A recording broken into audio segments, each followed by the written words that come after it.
मैं रवि आज़ाद, युवा प्रदेश अध्यक्ष, भारतीय किसान यूनियन हरियाणा। आज बहादुरगढ़ में एक दुख की घड़ी में और परिवार को सांत्वना देने के लिए आए हैं। शहीद किसान नेता प्रदीप धनखड़ अमर रहे, अमर रहे, अमर रहे। जब तक सूरज चांद रहेगा, प्रदीप भाई तेरा नाम रहेगा। जब तक सूरज चांद रहेगा, प्रदीप तेरा नाम रहेगा। किसान एकता जिंदाबाद, किसान एकता जिंदाबाद। शहीद प्रदीप धनखड़ अमर रहे, अमर रहे, अमर रहे, शहीद प्रदीप धनखड़ अमर रहे, अमर रहे, अमर रहे। जय जवान, जय किसान, जय जवान, जय किसान। मजदूर एकता, किसान मजदूर एकता, भाई धनखड़ शहीद उमर रहे, भाई शहीद धनखड़ उमर रहे, धनखड़ साहब तेरा सपना पूरा करेंगे, भाई धनखड़ तेरा सपना पूरा करेंगे, एमएसपी लेके रहेंगे,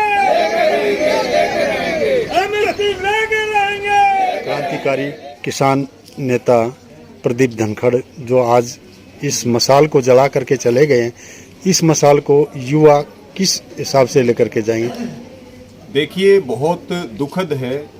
प्रदीप धनखड़ जी जो अखिल हरियाणा एमएसपी संघर्ष समिति के प्रदेश अध्यक्ष थे और पूरी जिंदगी किसानों के लिए संघर्ष करते रहे, पूरी जिंदगी उनकी किसानों के लिए समर्पित रही और उनका हमारे बीच से जाना किसान आंदोलन के लिए एक बहुत बड़ा झटका है।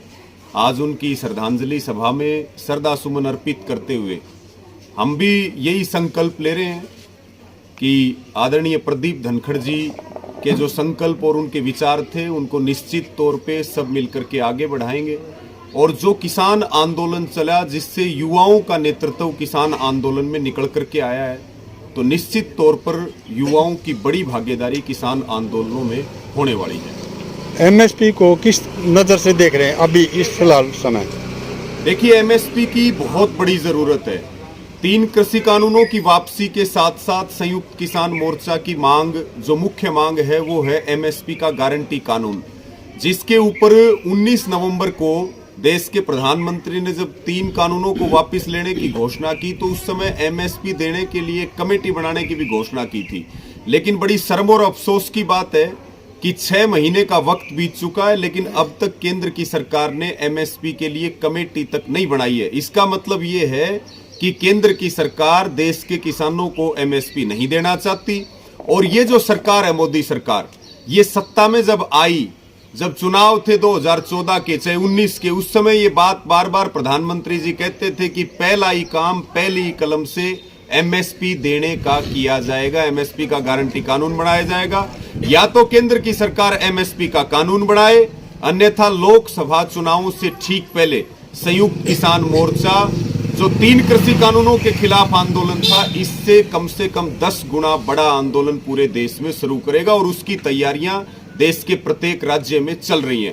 एमएसपी ना मिलने के कारण आजादी से लेकर के और अब तक करीब करीब 50 लाख करोड़ रुपए का भारत के किसानों को नुकसान हुआ।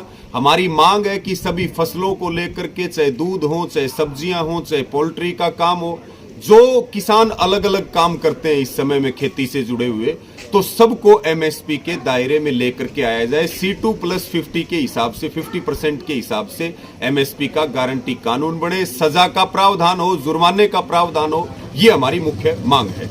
जिस प्रकार से बार बार कमेटी में डाला जा रहा है जी, तो किसान नेता क्यों नहीं डायरेक्ट इसको सरकार के ऊपर दबाव डाल करके कि इसको कानून बनवाया जाए, जब और कानून को रद्दोबदल कर सकते हैं, फेरबदल कर सकते हैं, तो इसके लिए क्यों नहीं?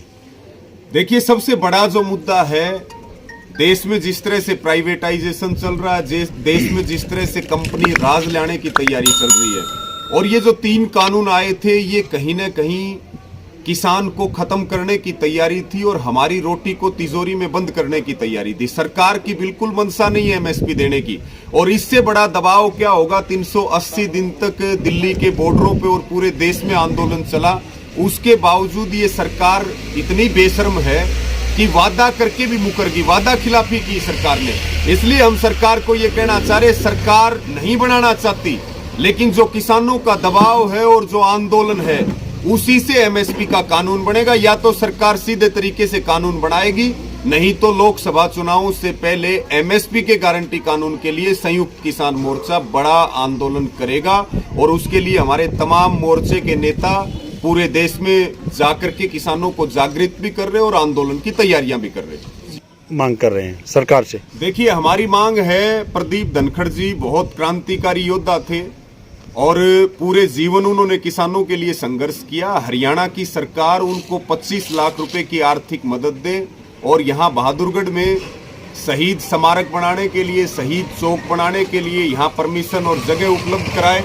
और जिस गली में हम बैठे हैं, जहाँ इनका आवास है, इस गली का नाम भी प्रदीप धनखड़ जी के नाम से किया जाए, क्योंकि उनकी एक तरह से जो उनकी डेथ हुई है वो शहादत है और वो शहादत है एमएसपी के कानून के लिए, देश के किसानों के लिए। इसलिए सरकार की जिम्मेदारी है कि सरकार तत्काल प्रभाव से जो प्रदीप धनखड़ जी का परिवार है उनकी मदद करे आर्थिक रूप से और प्रदीप धनखड़ जी का सम्मान बढ़ा करके सरकार उनको सच्ची श्रद्धांजलि दे। जी, राकेश टिकैत जी ने बोला था किसान आंदोलन के दौरान कि मेरा आखिरी किसान बैठा रहेगा, जब तक रहेगा मैं हिलूंगा नहीं। जी, और सभी किसान अपना अपना तंबू टेरा उठा करके चल दिए थे और एक असमझौताकारी जी, प्रदीप धनखड़ ने एक किसान आंदोलन की मसाल जलाई रखी। देखिए, हम वही बात कह रहे हैं कि सब लोग किसानों के लिए काम कर रहे हैं। विचारों में भिन्नता हो सकती है, मतभेद हो सकते हैं, मनभेद हमारे किसी के नहीं है। और जो दिल्ली के बॉर्डरों से आंदोलन वापस हुआ वो संयुक्त किसान मोर्चा का सर्वसम्मति से निर्णय था। हमारे टिकैत साहब और दूसरे तमाम जो सीनियर नेता हैं उनका पूरा जीवन किसानों के लिए समर्पित है और 24 घंटे 365 दिन किसानों के लिए काम करते हैं। और ये प्रदीप धनखड़ जी का संघर्ष था कि आज टिकैत साहब स्वयं भी यहाँ आए और आकर के उनको श्रद्धांजलि अर्पित की, पूरे परिवार से भी मिले और हम सब एक होकर के भविष्य में किसानों की लड़ाई लड़ते रहेंगे। धन्यवाद।